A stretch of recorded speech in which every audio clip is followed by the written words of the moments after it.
Assalamualaikum warahmatullahi wabarakatuh. Salam tandan berduri.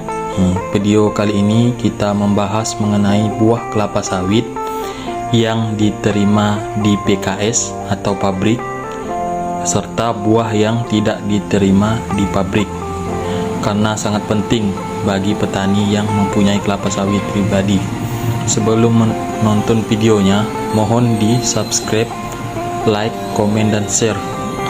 Pepatah mengatakan, teruslah menjadi orang yang mencari ilmu kapanpun dan dimanapun. Oke. Bahwa kita ketahui, grading adalah kegiatan sortasi tandan buah segar yang bertujuan mutu pada minyak CPO yang akan dihasilkan lebih baik dari segi kuantitas dan kualitas pada buah. Kategori atau syarat-syarat tandan yang diterima di PKS atau pabrik. Yang pertama, tandan masak. Yang kedua, tandan lewat masak. Yang ketiga, tandan sakit. Yang keempat, tandan parthenocarpic yang kurang dari 50% ya. Untuk kategori buah tandan tidak diterima di PKS atau pabrik, yang pertama, tandan mengkal. Yang kedua, tandan mentah. Yang ketiga, tandan kosong. Yang keempat, tandan busuk. Yang kelima, tandan sakit. Yang keenam, tandan parthenocarpic yang lebih dari 50%. Yang ketujuh, tandan bentuk V.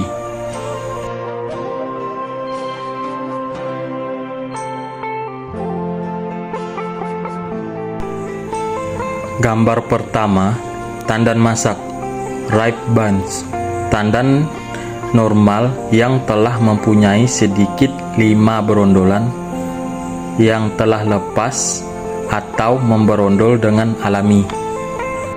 Untuk gambar yang kedua, tandan mengkal, under ripe bunch, tandan yang normal yang mempunyai kurang dari 5 berondolan yang telah lepas. Gambar ketiga, tandan mentah, unripe bunch, tandan normal sama sekali tidak mempunyai berondolan yang telah lepas.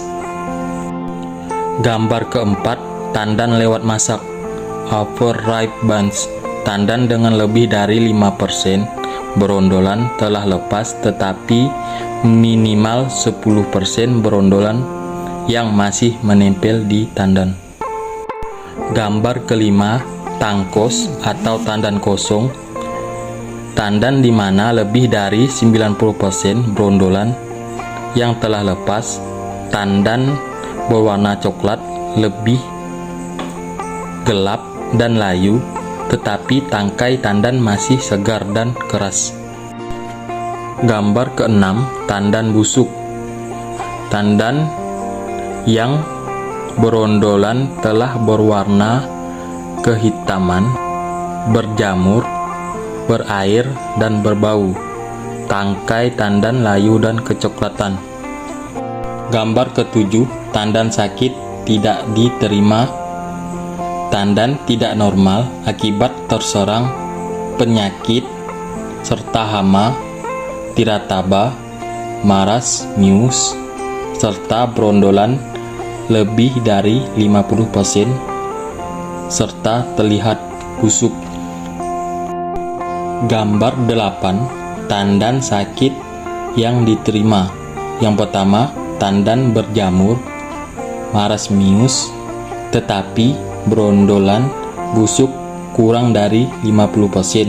Yang kedua, tandan hermafrodit dengan berondolan busuk kurang dari 50%.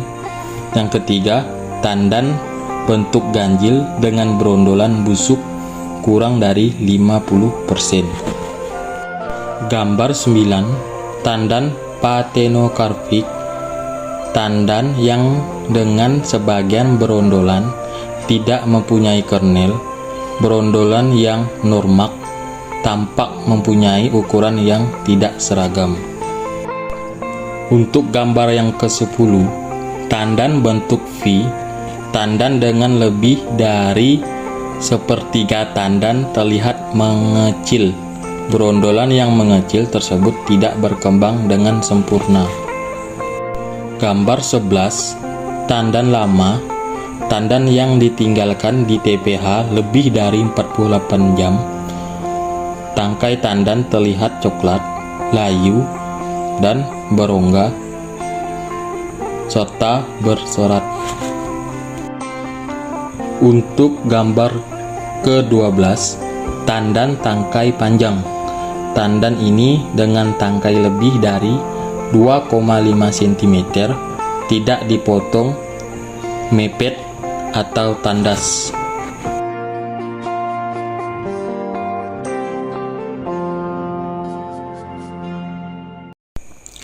Apa TBS, tandan buah segar itu? Adalah tandan yang diterima pabrik maksimum 24 jam setelah dipotong dengan batasan waktu selambat-lambatnya tiba di loading rem jam 12 esok harinya.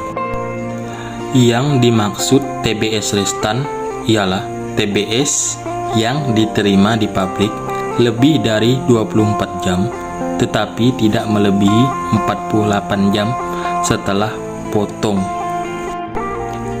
Yang dimaksud TBS lama ialah TBS yang diterima di pabrik melebihi 48 jam setelah dipotong tangkai tandan, terlihat warna coklat, kering, pecah, berserat, berondolan nampak layu, tidak segar.